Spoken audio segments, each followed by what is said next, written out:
Yeah, these are a few replacement plugs, and this is for a Suzuki Samurai or SJ410 or 413 or Jimny 1300, depending on where it's sold. These plugs are actually kind of hard to come by. I got a part number on here. It's called STC DPO TK strain plug outset. Now, also it has 117D. I don't know what the hell that is, but that's the part number on there. But there's two kinds actually. There's the kind that sticks out, and then there's the other kind that is what do you call it? It's like an Allen wrench or something, or 10 millimeter. I don't know what it is exactly. It's not the type I have, but you make sure you get the right kind. But I just want to point out some things about why these get stripped out. First off, these feel pretty light. I don't, they're going into an aluminum case for one thing.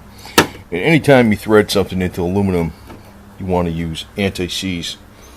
Even though it's got, I know nobody does it, but these things, if they're in there a long time, they tend to get stuck pretty bad.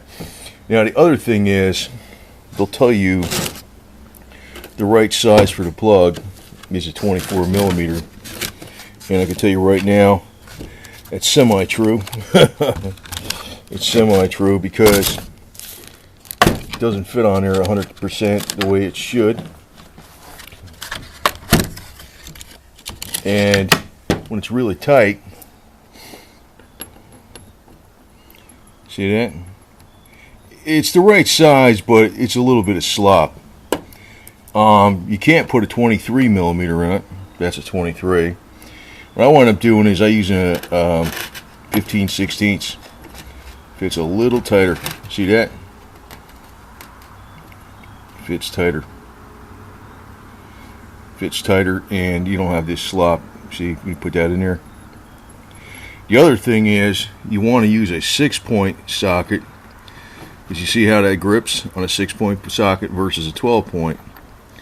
The 12-point is, I don't know, when you're in tight spaces or something, you can round these out real easy. I'm telling you right now, even if you're using the right stuff, you're saying, I got a 24 millimeter, you can round them out pretty damn easy.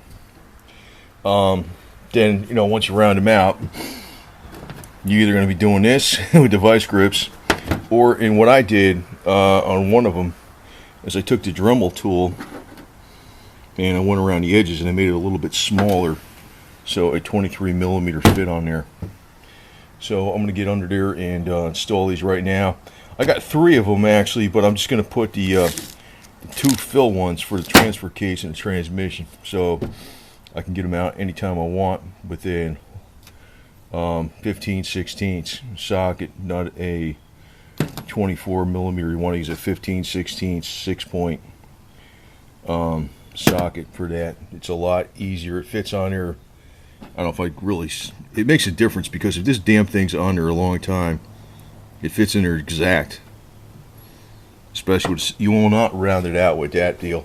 The other thing is, if you really got the plug stuck in there really, really bad, like in a transmission, say for instance, you can take the top of the transmission off from inside the car and put oil in it that way in an emergency. Just want to tell you that. It's, not that you should be doing that, but if you got no choice, that's what you got to do, right? That's what you got to do. I just figured I'd throw that in here.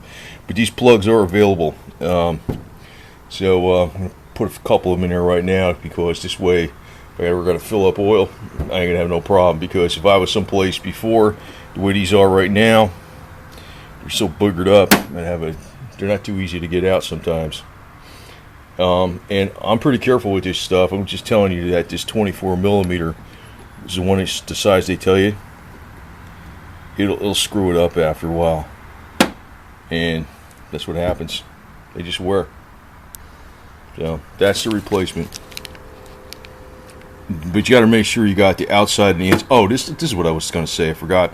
There's a little like washer, to seal it up. What I do is I use I chemically cleaned it really good, and I used super weather strip adhesive to glue that washer on there, so I don't lose it when I take the plug out and drop it someplace. It's actually they're glued on all three of them. That's what I was forgetting to say. That's another little tip. You might want to do that. Attention to detail saves you time later on. Well, I just put that up there. I also noticed that when I took the plug out, a little bit of fluid dripped out, which means that the AT-205 reseal, it seems to be holding up pretty well with the transfer case. Although I do have new seals for it anyway. We'll see if I need them or not. And this is the one that came out of it, so it was kind of boogered up. I'll keep it anyway because I made it a little bit smaller so it works as a 23 millimeter. And next we'll take out the transmission one and put that one in there. And this one uses a plug on the bottom, a little bit different in the transfer case. So, but there's nothing wrong with this one. This one's in perfect shape. So it's a little bit different. So the two filler on this particular vehicle, the two filler plugs, one each on the transfer case and the transmission, are the same, and the plug that's on the bottom of the transmission is the same. So I got those three, but the one on the bottom of the transmission is probably okay. It's the filler plug that needs to be, it's boogered up. You can see it, it's kind of boogered up. I got to take that off with vice grips. And we'll see if any fluid comes out of there. Maybe. It seems like the leaks, I think they stopped. But in any case, I got those seals. Well, that plug looked like seems okay. That's this one right here. So that's the new one. Took the old one out and I saw a little bit of fluid come out. I says, well, the transmission's staying full, so it's kind of hard to tell because there's it's still a little wet down here from all the leaking, but I don't smell any flying up against the exhaust. So I think that AT-205 reseal works pretty damn well. So in any case, if it don't, like I said, I'll just change out these seals. But if I got to add some fluid someplace when you're in the middle of nowhere, it's going to be easy to do with these things. Just remember 15/16 and a 6-point socket, not the 24 millimeter, because 24 millimeter fits on there a little bit loose, and you might not get it. That's how they start to strip out. It just kind of burr up the edges a little bit at a time, and after a number of years, they get screwed up. So anyway, they do make the plugs. Just got to look around.